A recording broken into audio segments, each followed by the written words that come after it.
আসসালামু আলাইকুম বন্ধুরা, আপনাদের সামনে আমি একটা নতুন ভিডিও নিয়ে হাজির হলাম। আমার কচু ক্ষেতের একটা নতুন আপডেট দেওয়ার জন্য আপনাদের সামনে চলে আসলাম। আপনারা দেখতে পাচ্ছেন হাঁসপর এবং বাঁশপর দুই জাতের কচু আমার এখানে লাগানো আছে। এইটা যেটা সাদা দেখতে পাচ্ছেন এটাকে বলে হাঁসপর, এবং যেটা এই যে আপনারা কালো দেখতে পাচ্ছেন, এই যে কালো কালো জাতের যেটা সেটাকে বলে বাঁশপর। দুইটা একই জাতের, পাশাপাশি। একটাকে হাঁসপর বলে, একটাকে বাঁশপর বলে। হাঁসপরটা একটু দ্রুত বড় হয় এবং দেখতে সবুজ সাদা যেটাকে বলে মানুষ আর কি। আর বাঁশপর যেটা সেটা হলো এই যে কালো কালারের, এটা হলো একটু স্লো বড় হয়, কিন্তু দুইটাই মোটামুটি 3 ফিট 3.5 ফিট লম্বা কচুর কাঠ হয়। এই যে দেখেন কচুর অলরেডি লতা চলে আসছে, এই যে লতা চলে আসছে এই যে হাঁসপরটাতে। হাঁসপরটা একটু দ্রুত বড় হয়, এই জন্য হাঁসপরটাতে আগে চলে আসছে। এই যে আপনারা দেখতে পাচ্ছেন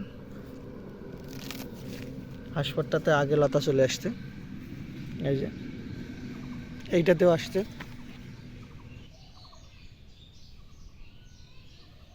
এই যে দেখতে পাচ্ছেন হাঁসপর এবং বাঁশপর পাশাপাশি লাগানো, মোটামুটি সুন্দর সাইজ আসছে কচুর। কচুর লতা মোটামুটি এখন বাজারজাত করা যাবে। এই যে হাঁসপরগুলো দেখেন অনেক সুন্দর সাইজ চলে আসছে। এই যে কচুর সাইজ একদম মোটামুটি, এই কচুর বয়স 2 মাসের মতো, তাতেই অনেক সুন্দর সাইজ চলে আসছে।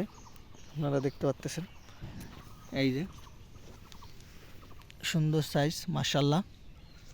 আপনারা যারা পতির জমি এখনও ফেলে রাখছেন, কচু লাগাবেন ভাবতেছেন, তারা আমার সাথে যোগাযোগ করতে পারেন, চারা নিতে পারেন। চারা নিয়ে আপনারা কচু লাগায়ে লাভবান হতে পারেন। যারা চারা নেবেন তারা অবশ্যই আমার সাথে যোগাযোগ করবেন, সুন্দর মজবুত চারা দিতে পারবো আপনাদেরকে। বাঁশপর হাঁসপর যার যেটা লাগে তাকে সেটাই দিতে পারবো। লতিরাজ 1, লতিরাজ 2, যারা যেটা চারা নিতে চান আমার কাছে যোগাযোগ করতে পারেন, আমি চারা দিতে পারবো ইনশাল্লাহ।